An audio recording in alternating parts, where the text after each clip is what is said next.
दोस्तों, मैंने अपने प्रोफेशनल करियर में बहुत सारे ऐसे मैनेजर्स से डील किया है जो मुझे लगता था कि काफ़ी इनकॉम्पिटेंट हैं।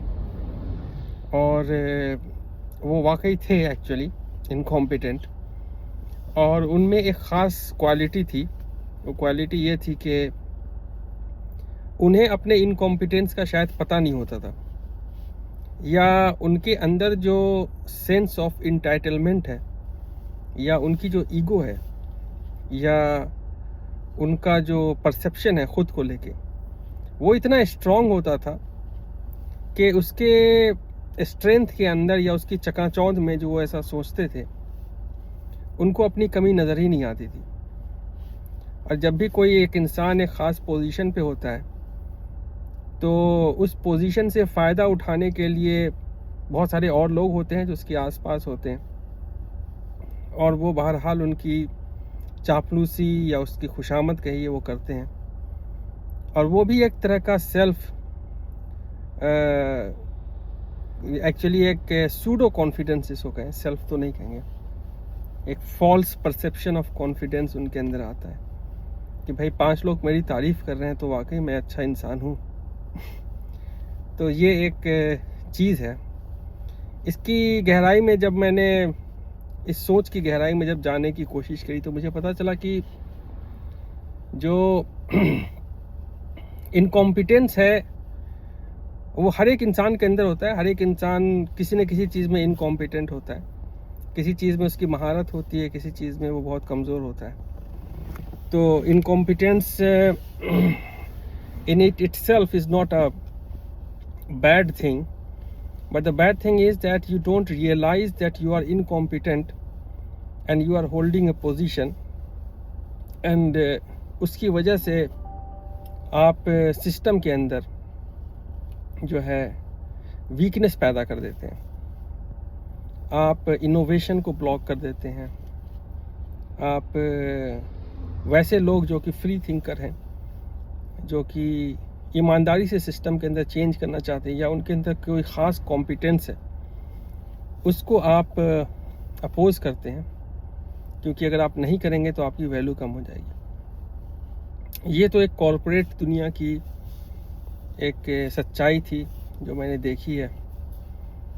और बहुत सारे अच्छे लीडर्स भी मिले, बहुत अच्छे मैनेजर्स भी मिले। मेरे जो पहले मैनेजर थे उनसे मैंने बहुत कुछ सीखा है, और उन्हीं का जो मोमेंटम था और फाउंडेशन था, जिसकी वजह से जो भी मैंने प्रोफेशनल सक्सेस हासिल किया है उसमें एक बहुत बड़ा उनका कंट्रीब्यूशन रहा है। बहरहाल मैं किसी का नाम नहीं लूँगा, बट जो लोग जानते हैं वो जानते हैं।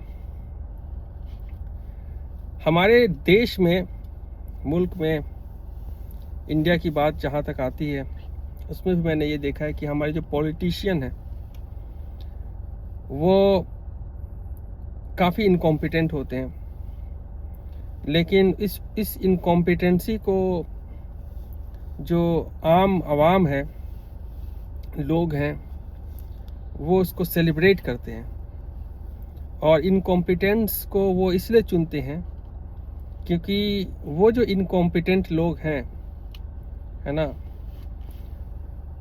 जिसको हम कॉम्पिटेंट को तो बासलाहियत कहेंगे, उसका उल्टा क्या होता है मेरे जहन में बात नहीं आ रही है, या जो कि नाअहल लोग हैं, इसको नाअहल कह सकते हैं, वो आपको एक ऐसा डर दिखाते हैं या एक ऐसा लालच दिखाते हैं जिसके अंदर ऑसिलेट होकर आप ये भूल जाते हैं कि वो एक इंसान जिसको आप सिलेक्ट कर रहे हैं as a member of parliament या एमएलए, उसके अंदर वो कोई भी क्वालिटी नहीं है जिसकी वजह से वो आपके कॉन्स्टिट्यूएंसी का या आपके कंट्री का कुछ भला कर पाएगा। बस आप ये देखते हैं कि एक ख़ास कम्युनिटी के अगेंस्ट है, तो आपके दिल में उनके लिए नफ़रत है, और आपके दिल में एक फॉल्स प्राइड भी इंजेक्ट कर दिया गया कि आपको अपनी वैल्यू जो है रीगेन करनी है। आपके ऊपर बड़ा जुल्म हुआ था। एक फॉल्स हिस्टोरिकल कॉन्टेक्स्ट को दिखाया जाता है, और उसमें जो है जो हिस्टोरिकल इवेंट्स हैं उसको इस तरह से मैन्युफैक्चर किया जाता है, रिक्रिएट किया जाता है, जिससे एक कंसेंट का क्रिएशन हो, और वो कंसेंट जो है वो ऐसा हो कि इसमें वो इनकॉम्पिटेंट लोग जो हैं उनसे सवाल ना पूछा जाए।